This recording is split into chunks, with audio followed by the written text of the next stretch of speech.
ถานีวิทยุกระจายเสียงแห่งประเทศไทยจังหวัดเชียงใหม่ AM 1476 กิโลเฮิรตซ์สถานีวิทยุภาคภาษาชาติพันธุ์แห่งเดียวในประเทศไทยที่มีความทันสมัยเชื่อถือได้สร้างอัตลักษณ์กลุ่มชาติพันธุ์สู่สากล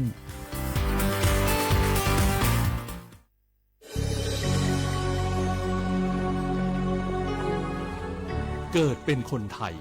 เติบโตบนผืนแผ่นดินไทยจงภูมิใจในความเป็นไทยชาติไทยเรานั้นนับเป็นชาติที่มีความเป็นมาเก่าแก่ยาวนานเรามีภาษาวัฒนธรรมและมีสิ่งต่างๆที่เป็นเอกลักษณ์ให้เราได้ภาคภูมิใจในความเป็นคนไทยเราควรเห็นคุณค่าและมีความรักชาติหวงแหนแผ่นดินอันเป็นมรดกของบรรพชน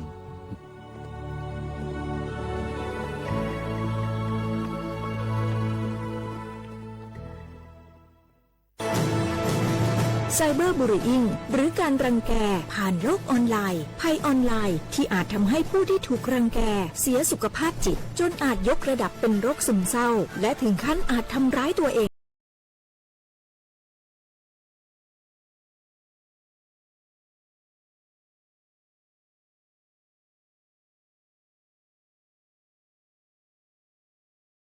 ด้วยการโพสต์คลิปประจานหรือคลิปที่เหยื่อถูกรุมทำร้ายรุมแกล้งเผยแพร่ความลับผู้อื่นนำความลับหรือภาพลับผู้อื่นมาเปิดเผยผ่านออนไลน์หลอกลวงคุกคามข่มขู่ให้ผู้อื่นหลงเชื่อเพื่อหวังทำไม่ดีไม่ร้ายหรือหลอกลวงด้วยวิธีการต่างๆสร้างกลุ่มในโลกออนไลน์เพื่อโจมตีกีดกันตั้งเพจแอนตี้โจมตีคนที่ตัวเองไม่ชอบเพื่อการโน้มน้าวให้คนอื่นรู้สึกรังเกียจคนที่ไม่ชอบไม่ให้เข้ากลุ่มอย่าปล่อยให้ตัวเองเป็นผู้กระทำหรือผู้ถูกกระทำเพราะการกลั่นแกล้งรังแกบนโลกออนไลน์ไม่ใช่เรื่องล้อเล่นอาจสร้างผลกระทบที่ร้ายแรงกว่าที่คุณคิดด้วยความปรารถนาดีจากสำนักงานประชาสัมพันธ์ที่ 3 กรมประชาสัมพันธ์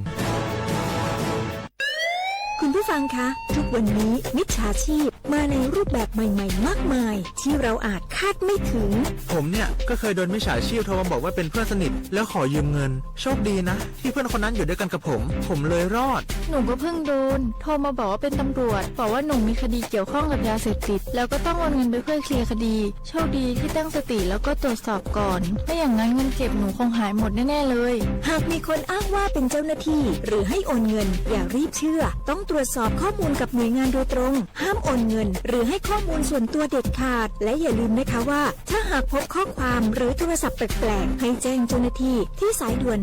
191หรือ1599เพื่อช่วยกันป้องกันและหยุดยั้งมิจฉาชีพค่ะร่วมด้วยช่วยกันเฝ้าระวังภัยรู้ทันมิจฉาชีพเพื่อความปลอดภัยของทุกคนด้วยความปรารถนาดีจากสำนักงานประชาสัมพันธ์ที่ 3 กรมประชาสัมพันธ์กู้ภัยโทรมาบอกว่าปอน้องรถแฉลบน้องบ่คิดบ่ฝันเลยว่าวันนั้นจะเป็นวันสุดท้ายร้อยปันเหตุการณ์หลากหลายความสูญเสียบนท้องถนนบ่มีระยะปลอดภัยสำหรับคนบ่ใส่หมวกกันน็อก 69% หมวกกันน็อกช่วยลดความรุนแรงของการบาดเจ็บศีรษะและสมอง 39% หมวกกันน็อกช่วยลดความเสี่ยงในการเสียชีวิตของคนขับและคนซ้อนท้ายปีครับน้องขอให้ปีขี่รถปลอดภัยถูกวินัยจราจรใส่หมวกกันน็อกทุกครั้งตัวนะครับอย่าปล่อยให้คำขอนี้เป็นแค่ลมปากมาห่วงใจกันลดอุบัติเหตุความสูญเสียโดยการใส่หมวกกันน็อกบอกว่าจะขับตั้งใกล้ตั้งไกลเพื่อลดความเสี่ยงเพิ่มความปลอดภัยให้กับตัวเฮาและก็คนที่เฮาฮักด้วยนะครับด้วยความปรารถนาดีจากสำนักงานประชาสัมพันธ์ที่ 3 กรมประชาสัมพันธ์chương trình mua chai nhớ hộ sẽ thím bạc thong cho mua chai nhớ hộ sẽ thím bạc thong lò sẽ thím bạcไปจมบาทยังในไทยมวลเลขบัตรประจำตัวประชาชนก็ไปดูชิมว่าใจคอมอหรือเจ้าใจคอมออย่าลีเจ้าใจคอมอประกันสังคมเจ้าใจคอมอข้าราชการเจ้าใจคอมอพนักงานส่วนท้องถิ่นเจ้าใจคอมอรัฐวิสาหกิจเจ้าใจคอมอองค์การมหาชนเจ้าใจคอมอข้าราชการการเมืองจะมัวใจเนี่ยเขาเสียทิมบัตรทองหล่อเสียทิมบัตรไปจมบาทก็หมดใช้ต่อเขาเว็บไซต์สปสช.แอปพลิเคชันสปสช.ไลน์สปสช.แล้วก็หูสต้องมูนูเขาสปสช.1330 เรากูต่อเทีย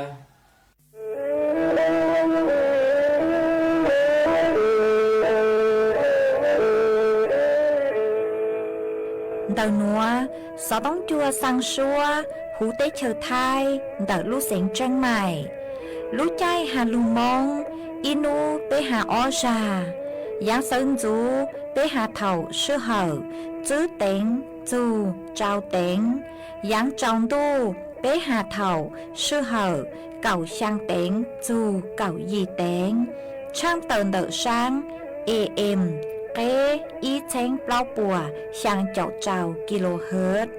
Đời nó mong do bé lùng mong suốt lờ so cá nồng tàu. Nì ai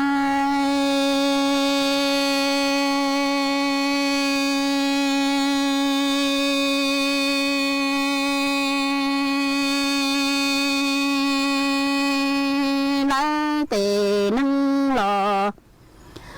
tu mẹ đại xia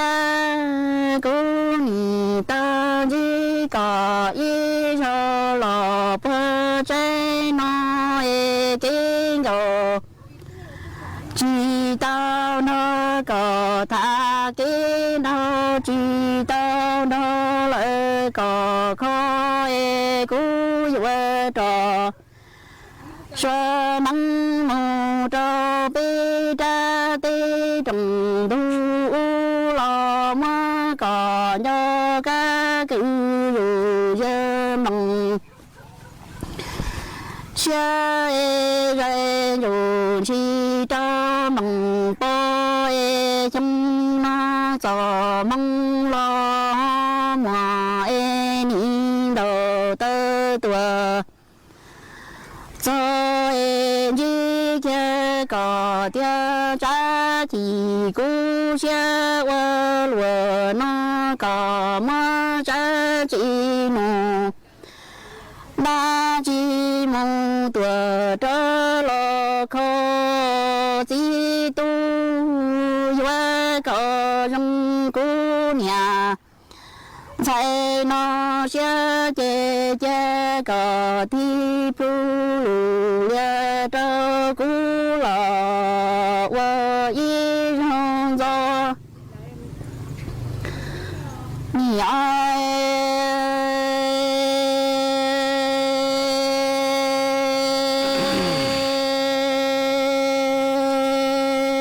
chỉ lòng tu e cú nhị chỉ có ý cho lò bơ trái u e chỉ tao nó có thả quan gò qua đâu lo cái chi lu cú nhị qua trò xưa nắng mù trâu bê ra mi tê trồng lại du lo cho có em lòng xe lòng dư lo đê li du e chăm nó cho mong nó mà nó e ni đồ tơ lo tơ xin chi e tơ nó có hai lu mi bà tờ xóa cứ chia sẻ qua cú hệ cha thì cú xe qua lúa nó có do mà nhà đã chỉ mu tua cho lo pu hệ do có trong cú nhà chạy nó sẽ chế trong đủ sĩ ru khâu lo chính là đâu tu li nơi có đi mô tuần đâu cũng tu mò người ta có một cả bà cả không cả lắm to mì ai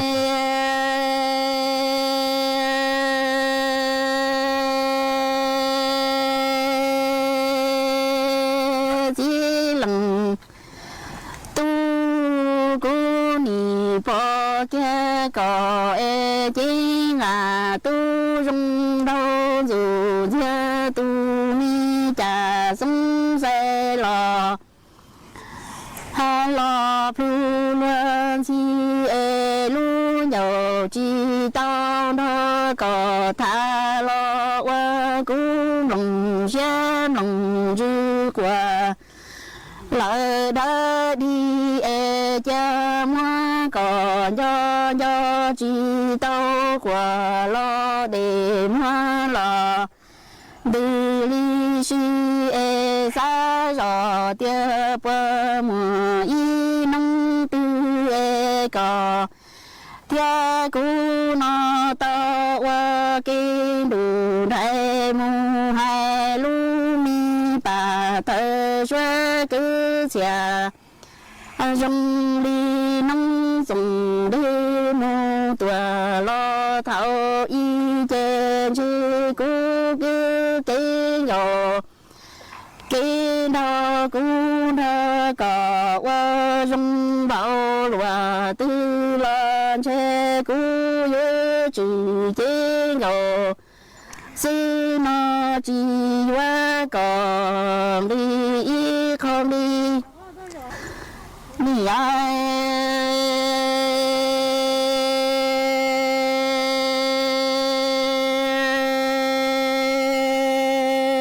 đủ tê lỡ tê nâng lò tu men gì lu nì chi tao quan gầu tha quan hồ dông lò mong nhà lòng trái nì sa ti yu yu tia bơ mò lỡ y nông tư e đầu tơ lò tao xin chi e xuân mu tua lo tao xin chi e có chê nì ha sa mi yang phùng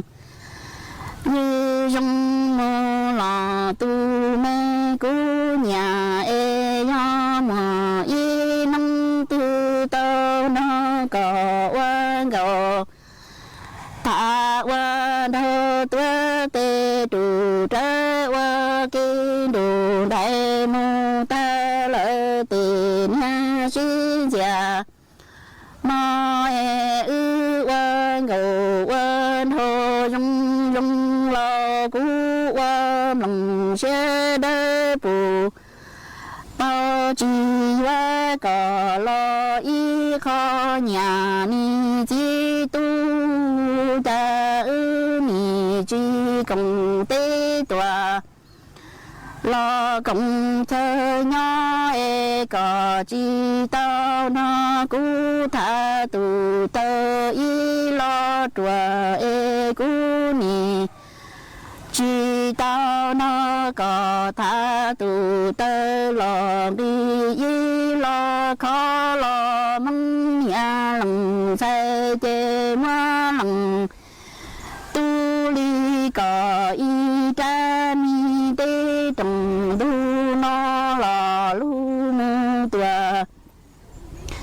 lò qua khó thơ gió e ni đò tơ sơ nhắm mu tua tao xin chi cha ni ya chi nhá mu tua lo chia chi tao e chia có chia chi tua lo qua rau e cú chia chi tua lo qua mó e cho có mẫu lúa nó chê chê ư mua chua thứ lo lo si to mò Chẳng cần phải dùng chỉ cả nó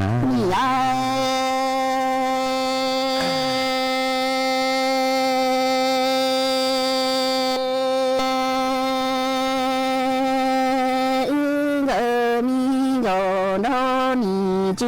công tế tòa công thơ chờ ư kê ngộ đâu chê ni chi tao má tha tù tơ chi ngộ sư cò qua cả sơ lo cú do cò tia e cú ni má có cha mi tê trồng thu nó lò lu mù thâu đỡ chi tu đầu tơ lỡ tuổi cho xin tuổi cha mi ya chi nó lò cha chi tao cha cú cha chi lò mu rong có cha chi lò mu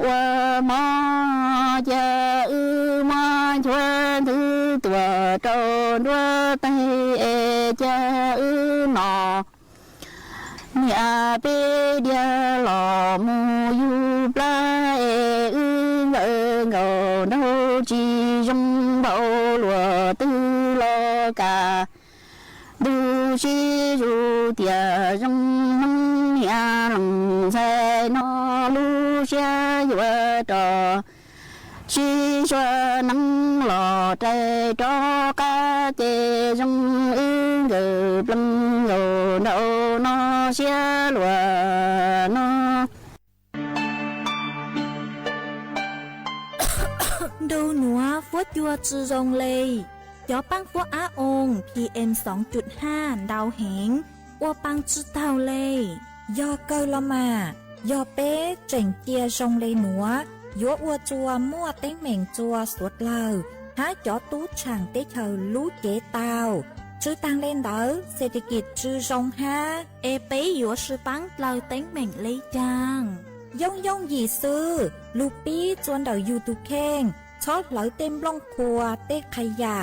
ลูดล้องเป๋าเก๋อวล่าอวเต้ชอบเหลาลูซื้อเก๋ไถ่เผาเต้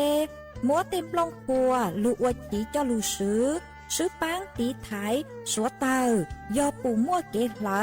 หาจัวจอหนูจื้อเจ้าหน้าที่มงซื้อปังตัวหาซื้อปังจอชงตรงอัวกัวปัวจัวซงเจจอตู้ช่างเต้เธอยัวตัวช่างจ้องกลัวปูยอสวดลาวซื้อปังเลยหนัวหัวจัวเย่งยัวทรงตัวยอเกอลูซื้อปังอัวกัวหัวจัวทรงจวนเน่งไทยหาจอตู้ช่างเต้เธอ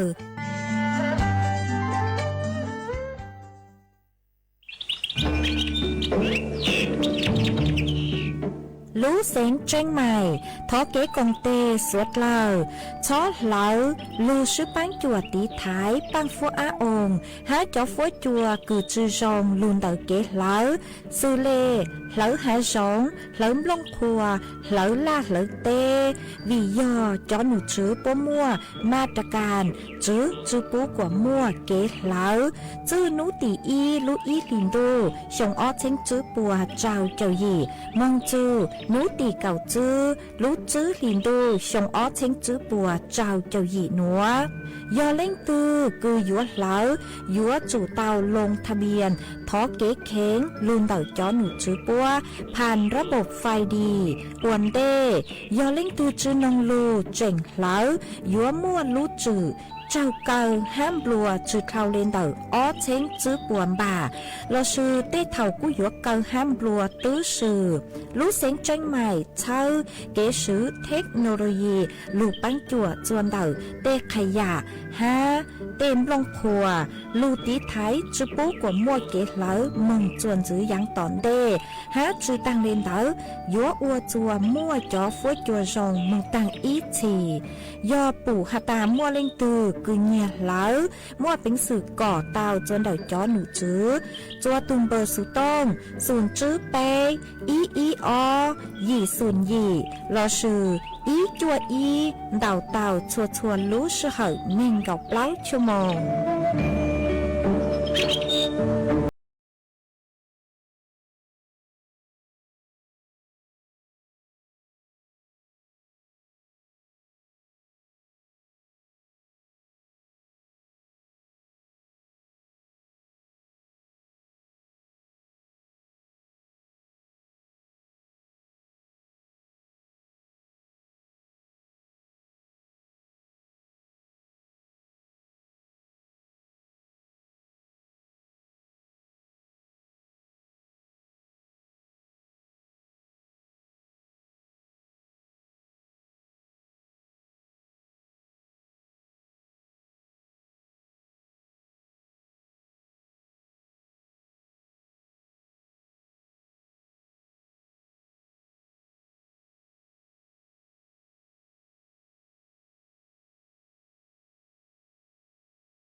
nhớ rằng ý tổng nà từ cứ đi nên chẳng suốt lờ cho nấu ăn chàn nấu tị chữ lúc chữ hình đô xong ó chênh chữ bùa cháu châu gì mà nấu nua cũng giang chùa lì xa gì tổ tra cứ càng nấu nua giọt lấy hô bì kỳ yon giang chùa lì xa chùa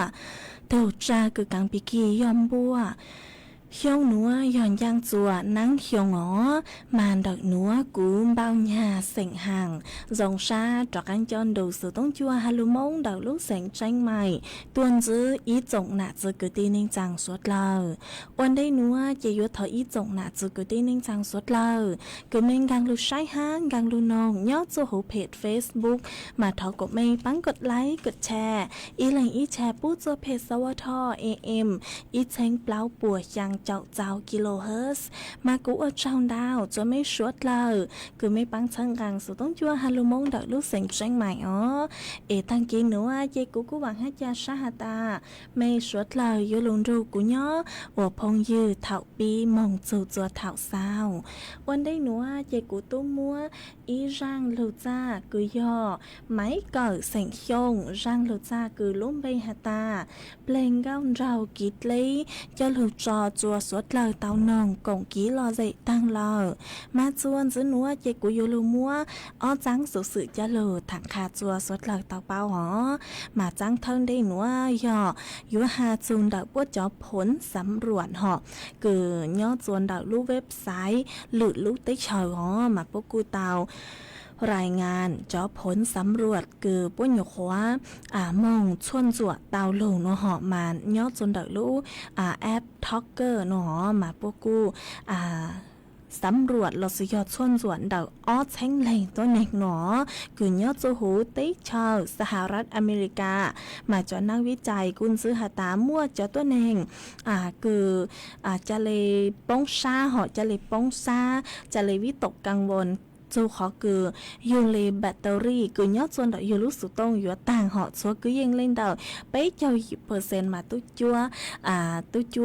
ยัวซาเหล่าหนอตุ้จัวยัวซาหาตามแบตเตอรี่ยัวต่างเหล่าหนอมา5ปัวจัง5เลยหนอ5มายัวหาตาช่วยไปเจ้า10%เหล่าหนอมายัวตั้งช้าขอเชอหอยว่าจุตั้งช้าขอเชอ5จู้ใส่ชัดยัวเจ้ามึงชัดเหล่าหนอหมันจื้อเลยหนอ5หาตามั่วอีเล่งตัวเองหออีเล่งตัวเองดักไปเล่งตัวเองเราสิยป้อสำรวจไปเล่งตัวเองหอมันซื้อหาตาอีเล่งตัวเองมาเนื้ออยู่ว่าดาวจักว่าเจ้าแบตเตอรี่ชัวคือยังเล่งดาว1.9%เราสิยเจ้าตัวเลย1.9%มาเนื้อเลยมั่งอยู่เช่าหนอเนื้อเลยมั่งอยู่เช่า5เลยมั่งช้าขอเช่าคืออยู่มุงชาร์จรู้โทรศัพท์หนอหัวชัวเลยมั่วแกงเล่งซื้อมั่วแกงเล่งซื้อคืออยู่ต่อจักว่ารู้สูต้งหอรู้สูต้งเราสิยรู้โทรศัพท์เนื้อชัวคือยังเลย9%มาเลยมั่งมุงช้าเช่าชาร์จโนมาอยู่เราใส่จนดอกอยู่ทุกแข้งแซ่อยู่ยอดจอต้นแห่งเกินยอดจัวปังเปิดถือยอดจัวปังเปิดคือไปเจ้า10%เอเลยมั่งเจ้ามุงชาร์จเราสิยชัวคือยังเลยชัวคือยังเลย1.9%เลยหมังเจ้ามุงชาร์จหลอดซื้อยอดชัว9%ซื้อเลยหมังเจ้ามุงชาร์จเนาะมากูเจ้าโลทางคาจัวสวดเล่าเตาเป้าเลยหนูว่าไม่จังสุดจวนซื้อย่อยอดจวนดาวมาดถ้าจือหอยอดส่วนดอกจอต้นแห่งคือยอดผู้ปัดประกันตนมาตราไปเจ้าไป5มาตราไปเจ้าจั่วมายอดส่วนดอกร่างหนูย่อจอหนูจือพวกกูเตาเต่าต้นทัวเต่าหาตาจอต้นแห่งคือยอดผู้ประกันตนมาตราไปเจ้าไป5มาตราไปเจ้าจั่วเราเสียจอต้นแห่งคือเทคประกันสังคมมาอยู่ว่าเต้าใจจอหญ้าสงเคราะห์บุตรเท่าเธอเราซื้อยอวันได้หนัวมาเต้าใจอีลูกลียอหยิบบวมบ่าตั้งซื้อยอจัวต่างซื้อหนัวเราซื้อยอลูกลีคือลูกลีหนัวลูกลีหนัวมาจอหญ้าเนื้อเหล่าอัวอีเช้งบาเหล่าหนัวอีเช้งบาเหล่ามาอยู่ว่าเต้าใจดาวช่างเปล่าจุดเราเลยอีจานหนูอีจานหนูเตาใจดาวช่างเปล่าจุดเราเลยไปแหล่งหนูจุดเราเลยไปแหล่งมีหยัวสื่อเลยก็มั่วจะมีหยัวยาวคือมั่วน้องยงย้อจัวอียงทัศน์ย้อจัวจะมีหยัวคือหยัว yêu họ nhiều khó yêu mong chú chúa cháu hiếu ngó mà do hà ta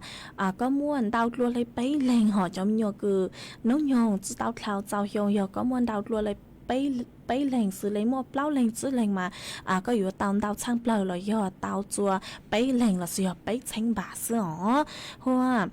bố hà ta yếu thể họ cho nhà mà bố yếu gì cho suốt lờ ô ít tranh bà chứ thảo lấy lúc lao liền đu xong ở tranh chứ bùa cháu cháu gì nó mong nó mà lúc li cứ dù nó mà bố tú ở nhà cho suốt lờ tăng lờ họ ít lệnh tao ít tranh bà mà cô cho lù thẳng khà chùa suốt lờ tao bao lì nữa ê chuôn giữ nữa chị cú yếu cho các lúc cho ý rang ký lò dậy chùa suốt lời tàu nồng cổng ký lò dậy ô ký chuồn giữ nhớ chuồn đậu rang nữa do yếu múa hùa sảnh hàng rang ký lò dậy luôn bay cứ hà ta tôn chùa lưu nền cho lù cho chùa suốt lời tàu nồng cổng ký lò dậy ô ký chuồn giữ mò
จวนจะนัวเจียวจากการluมัวอีจัง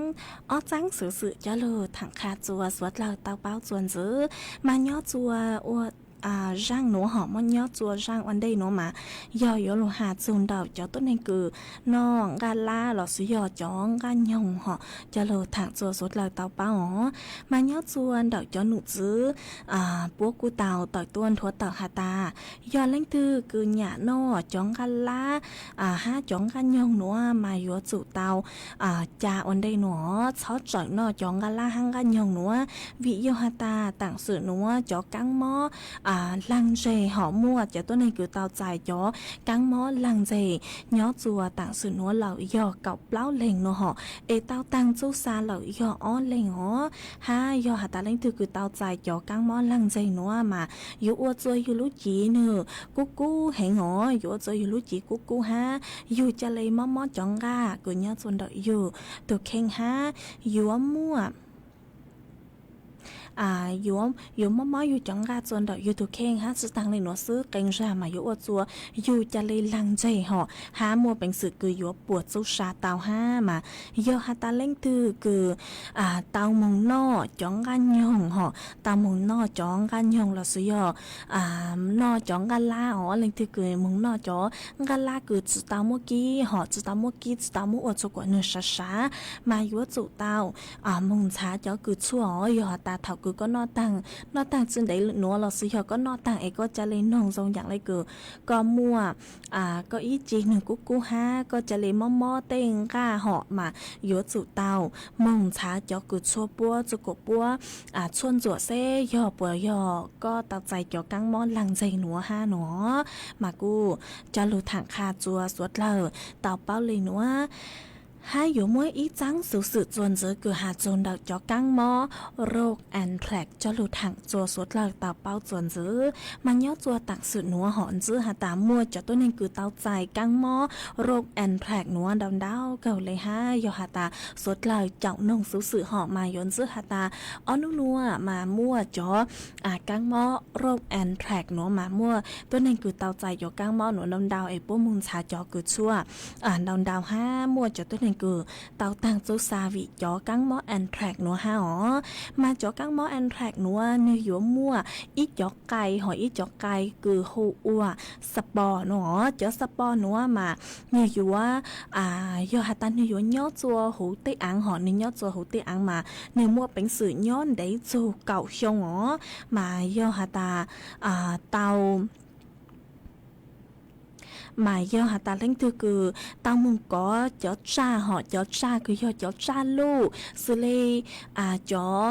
ญูจอตื่จอย่างฮะจอเสือหอย่อหาตาเล่งคือเตามุงก็จอหนัวจอหนัวเถาคือก็มุงก็หล่อเนื้อทรงอย่างไรคือเนื้อทรงฮะทรงอย่างไรคือเนื้อเตาใส่กังหม้อหลอดสุยอเนื้อเตาตังสุดเน่งตั้งสุยอยู่จุดเป้าหาตาวีเล็กจางตูจานดาวสัตว์เลยเตาตังสุดเน่งก็จุดเป้าก็จะเลยมุงก็หล่อโนมาอยู่จุดเตาเจ๋งฟังตีไทยก็ถูกแข่งตัวส่งฮะอยู่จุดเตาบางมงชาจอคือชัวปัวมาจอกังมอโรคแอนแทรกหนูหอมเป็นสื่อคือยัวสุกีเตาจนดอกฮอกเกคืออยู่มงกอมงพังหลอดสุยออยู่อ้วปังฮะสุกีเตาจนดอกกินนอหอกินนอกีเฮาสุเลมงนอจ้องกันยงสุเลมงนอจ้องกันยงฮะมงกอดอกเต้ขอเชยหอมงกอจนเด็กขอเชยคือตูจานเดาหยกขอเตาตั้งสุนิ่งจุกคอนเดาโนมาเยาหาตาเล้งตือคือเตาอุเลนัวมาเยอะจุกเตามั่งจ้อมงหนึ่งทรงอย่างไรคือยอดสุหูยูรุจีหนึ่งเจ้าหอมาเยอะจุกเตามั่งมงชาเจ้าคือชัวปัวจุกปัวชวนจวดตัวอย่างเก่าฮะอ๋อมาอยู่จุดเต้านออยู่หาตาเล้งตือคืออยู่ว่านอหมอนอเจ้าน้องก้าหอมาอยู่จุดเต้ามั่วจุกดช้าซื้อวิอยู่หาตาตั้งสื่อหนัวกังมอนดาวเกิดเลยอ๋อตัวจื้ออยู่หาตาจอกังมอโรคแอนแทรกซื้อเจ๋งม้วนดาวอย่างกังมอเกิดมา sư sinh giờ cho căng mò làng dây cử họ tăng của nhộ hóa hà tăng lùng nữa ha giờ hà ta yếu nót lăng chữ lo yếu tụ tàu mua ô tô của sa ấy lên mạng nó mà sẽ lên ô tô chữ xiềng cử yếu tàu chạy cho căng mò tây nữa ha chạy muôn đào đáoอย่างcăng mò ha cử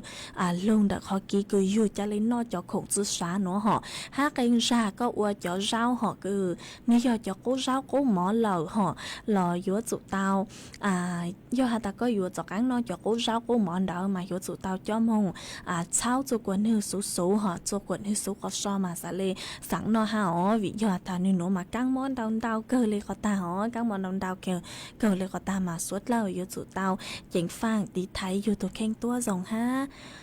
chị cú chùa mua ót sáng sự nữa cho lưu thẳng kha chùa bấy suốt lâu tàu bao lên nữa xứ ấy chuan giữa nữa họ chị yếu lưu mua chó phố chuột lấy nàng cho lưu thẳng chùa suốt lâu tàu bao chuồn giữ nấu nua cho nục giữ bữa hạt ta cho phố chùa yếu cú hẹn hai yếu mua nàng cứ dừng lên đờ nên gạo phèn bùa nhớ cho hủ phăng bị ton đợt thay lại áng phèn đau do nàng yếu lưu nhớ chuan đợt lúc sáng mai hong xón tranh mày Uttaraditตากกำแพงเพชรสุโขทัยพิจิตรพิษณุโลกฮาลุเสงเพชรบูรณ์เนาะฟัวจวดจ่าย่อคือยังเล่นดาวเน่งกับอ้อซูเน่งกับจื้อองศาเซลเซียสฟัวจวกูย่อคือยังเล่นดาวไปเจ้าจื้อจูไปเจ้ายีองศาเซลเซียสอยู่มัวจวนเจ้าคือยังเล่นดาวจื้อจูกับจื้อกิโลเมตรต่อชั่วโมงย่อจวนนุติ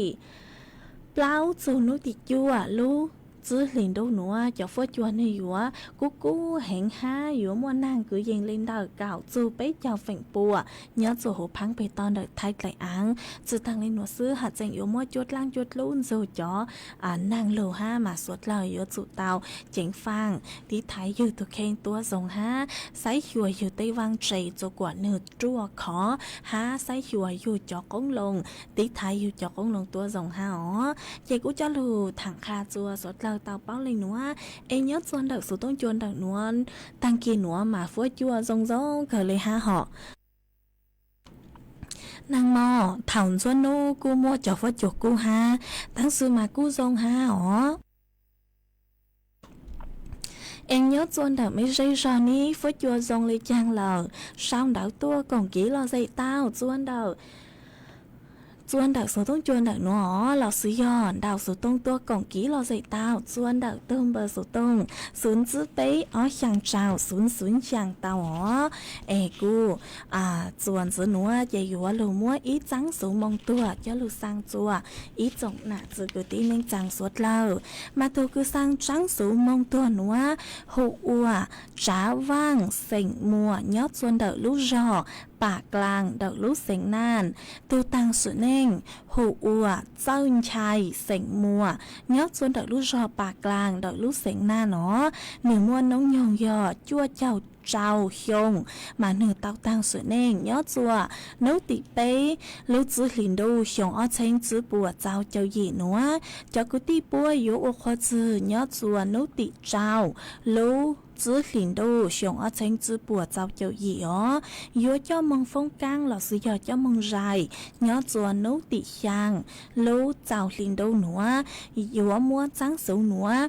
chứ sen giờ yếu mua trắng số nữa sang chùa cho cứ đi sen mong mùa cứ nhớ chùa chua lúc giò chua lúc sen thông phở hữu tế chờ thái tàng choตัวsự chữตัวlên thơm bê sang chùa cho nên trang tàng choตัวsự chữตัวlên thơm bê ó sang chùa cho bu nhang chữ cứ gì tàng choตัวsự chữตัวlên thơm bê sang chùa chọn chạy cho vào chữ hàn chạy vào cứng chạy vào ti tàng choตัวsự chữตัวlên thơm bê ó sang chùa cho rúa rây chữ hàn đặc phăng tô nhang là sử dụng phăng chạy vào tàng choตัวsự chữตัวlên thơm bê sang chùa cho phong dư cứ báo châu từ tăng sự nên hủ uaเจ้าชายเสียงมัวคือย้อนจนดักลูกจอปากกลาง mà do hạt ta lãnh tiêu cứ báo chu cho cứ ti sảnh móng mùa cứ nhớ chôn đợi lúc rò bạc làng mà tuôn ru cho cứ ti búa băng sai băng lúa giờ nhỏ chúa bố yếu tua chữ chu mấy bề hà chữ chu mấy lúc sánh lo bố taoใจกินxấu xa lợ mà thọ suốt lợ chót sáng lấy chàng tuôn ru cho cứ ti búa băng sai băng lúa mà cho cứ ti búa yếu ô khó chữ nhớ chôn lúc tị giàu lúc chữ liền đâu nữa yếu cho mông phong cang lọ sử cho mông dài nhớ chôn lúc tị chàng lúc giàu liền đâu nữa ê tôi cứ sang trắng số nữa hô ua trắng vang sảnh mùa cứ nhớ chôn đợi lúc rò bạc làng đợi lúc sảnh nan giờ tôi sang trắng số nữa chạy của chùa mua trắng số mong tua nữa cho lúc sang chùa suốt lời tàu báo lên nữa xứ ê chôn giữ nữa chạy vô chặt ăn lưu cho ý giang kỹ lò dậy chua suốt lời tàu nồng cổng kỹ lò dậy ua kia chôn giữ mà nhớ tuôn đậu rang núa hỏi do thọ tuôn đời ý tù phong dư hảo có cu tàu sao đậu thật sự họ có cu tàu đau sự tông tua mà có hạt ta có hụ uộc của sảnh hơ nhớ tuôn đậu lúc rò sao đỡ âm phở phô plan đỡ lúc sánh tạc nó ê có hạt ta sáng nông khá lì răng số băng sánh cứ hạt ta chảnh khú xị cảnh nó họ mà có hạt ta thỏ mua phi chùa cho phong như cứ số báo tao rung nông ua kỳ nó chế cú mong bang tàu y giang cũng xã chữ tàu giang cứ có thọ tua nữa họ chế cũng bang tàu khá lì y giang số băng sén cứ luôn bay hạt ta chỉnh to lên từ nữa họ mà thọ mua răng nữa cho lúc cho sở có chờ ua con là tù hát cho chùa suốt lơ tao ru con hùng cổng ký lo dậy ua kỳ ê ít là nó chế cú lên mạng cho cán lưu tính đó đợi ít rộng nạt sự cứ tin anh chàng suốt lơ họ giờ hạt ta mấy lên từ nhớ chùa khó chơi từ phốt chùa dòng lấy chàng sau nó cán sào đau đợi tôi cổng ký lo dậy chuan đặc số tông chuan đặc nữa là sự chuan đào số tông tôi cổng ký lo dậy chuan đặc nữa tao hả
mà chuẩn giữ nữa chị cụ yếu lực tế đau đớn đời ít rộng nạt sự cứ tin nên rằng suốt lỡ mà cụ ở trong đau chua ít thu nạt giấy sảnh khiông nhớ xuân đời lúc giòn đồng tao mà có cụ tao đào sự tông tua hà ta nhớ xuân đời mê lúc giòn đồng tao mà cho phốt chùa ở nu nùa cú cơ lý lợ chỉ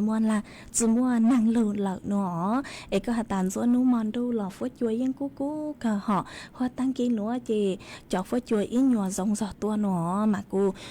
dòng sát cơ cứ có cú chén đau sự tông tua còn kỹ lò dậy kha chua bấy suốt lờ tao bao nhớ chọn đặc sự tông chọn đặc nó ha ấy dòng sát cơ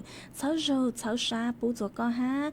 ô chọn đau chua ít dòng nạt sự cứ tin nên chàng suốt lờ ha cứ mấy cú sang sticker đau cơ tua cháu sa bù chua cú mà cú dòng sát cơ ấy cháu sa bù chọn cán chua mấy suốt lờ ha mua ở bay lên họ mấy cú sao đau tua hà ta nhớ dòng bù chua cú mà cú dòng sát cơ thọ cháu sa bù chọn cán chua mấy suốt lờ ha nhớ dòng chọn cán chua mấy suốt lờ ha mấy tụi phong dư họ có sự lông bề uốn nút xe quán mà có sao đau tua hà ta nhớ dòngพี่ดีเจmà nhớ dồn đầuนิคนร่างกายthật sự họ thấy có hạt nhớ chôn đợt có khỏi chơi nhớ nó họ mà cho phốt chùa cô mua cô hàng chữ lưu lẩu nó mà cô dòng sát cơ cứ có cô tránh sau đó tôi còn kỹ là dạy kha chùa bấy suốt lầu tao bao nhớ chôn đợt sự tông chùa đợt nó ha ấy cháu sa bù cho có họ mà cô chữ bù hạt mua lên từ sau đó tôi lấy trang lầu họ chị cô ở trong đào chùa ít dòng nã chữ cứ tin nên trang suốt lầu ha cứ mấy cô sang mấy cô lồng rô của nhỏ ô phong dư thảo bí lưu chú chúa thảo sao hát qua trong đào chúa mấy suốt lờ cứ mấy cô bán chân gàng số đông chua hay lưu mong đợi lúc sảnh tranh mải ha họ tặng sự núa lúc sơ hở cô yếu tăng lờ số cứ dâng lên đào khang nà thì lờ sư dạy cô yếu lưu cho ý sang ký lò dạy cô yếu thó tuôn đào ý tu phong dư họ có hà tà có yếu ý tu nà chế nhớ chuôn đợi lúc giòn đông chua nó mà có hà tà sáng nụ ý sảnh khiông ý rang lưu ra nó họ dạy cô mong bang tàu ia sảnh khiông rang lụt ra cử lúm bê hà tà pleng gaun rào rang lụt ra cử hà tà pleng gaun rào chỉ sĩ tàu cho lụt trò chùa ua con là tàu hát cho chùa suốt lầu tàu nồng cổng ký lo dậy ua rang tỏ cán cờ nhớ chùa tăng kỳ núa tăng kỳ núa chê cú yến dạy bấy suốt lầu mong lên núa lợi sư ít chẳng cháu đô bê lên mạng giặc án lầu xin rất lùa chùa thảo lúc sư hờ cầu kháng tính chu cầu dị tính tăng kỳ núa chê cú thọ chùa của mây chùa chúa lên chùa tù chuẩn giữ chu ký nó cán nhớ rồng suốt lầu mi ya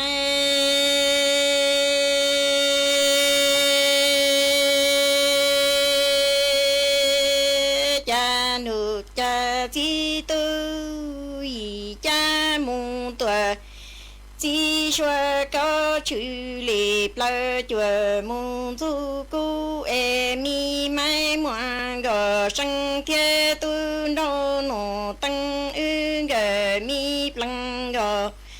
rau hay rong lúa nó thiệt li ya gờ sa yang plăng gò rau y chi đà y chi lu e trong nó cha mai mua gờ sông qua nhà tuổi lo tan cho e chi tu nâu nô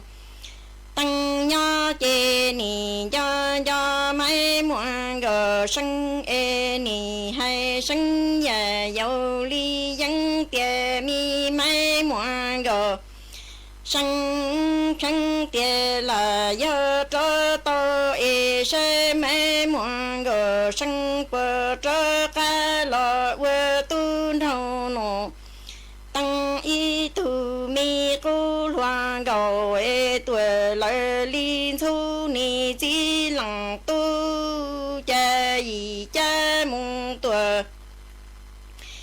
chỉ cho có chữ lý bờ chùa môn thu cầu e mi mai ngoan gờ sang thiên tư nô nô tăng ư gờ mi plăng gờ rau rong lửa nó e thiệt lý hơn gờ sa dân plăng gờ rau y chỉ đà y chỉ trâu e trong nó tư nô nô tăng chi chia ra tuổi lâu tan cho e chi mấy muôn gờ sinh nhớ chi ni do tu thâu nô tăng e ni hay sinh nhà giàu ly dân tiền mi tu thâu nô tăng khăn tiền là do cho tôi e sẽ mi tu thâu nô tăng bờ trái cá lò vơ mấy món gạo sang nó mùng tuổi y tu tuổi cô loạn rau ni chỉ lằng tu ở mi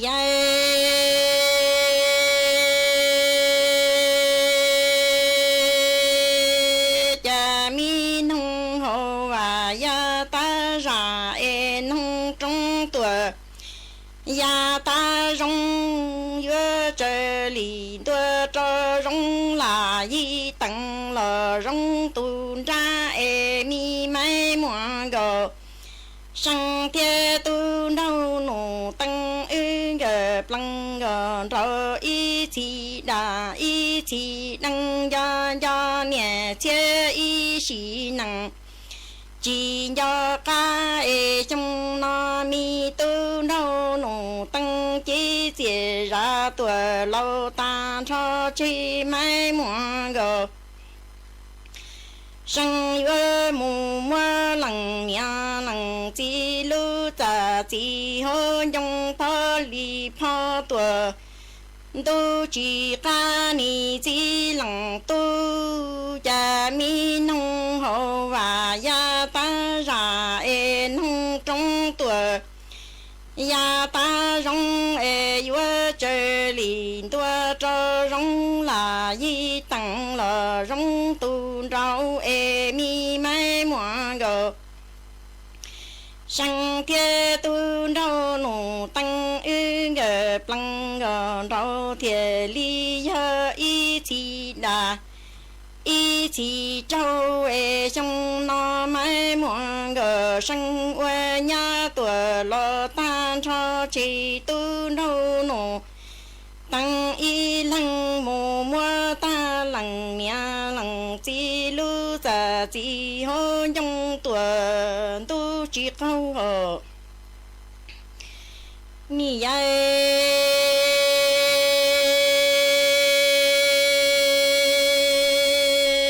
cha mi mai mua gờ sang tiền đủ tăng dân lệ nhổ cho e tê tăng dân lệ nhổ cho e plăng gòn rau hay rong lùa nó e trong nó mi mai mua gờ sang thế tu đâu nổ tăng ư gờ sa dân plăng gờ rau thiệt li ya y chỉ đà y chỉ สถานีวิทยุกระจายเสียงแห่งประเทศไทยและเครือข่ายทั่วประเทศเสนอข่าวต้นชั่วโมงรู้เร็วรู้จริงเกาะติดทุกสถานการณ์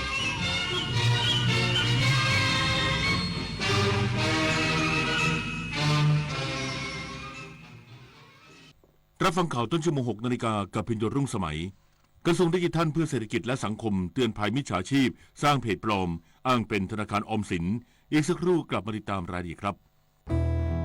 ทนดนตรีไลฟ์เดือนพฤษภาคมพบกับศิลปินเบื้องหลัง พลังของคนดนตรียุค 80 วงนั่งเล่นกับบทเพลงเพ่งชีวิตเราเล่นในที่ที่เราอยากไป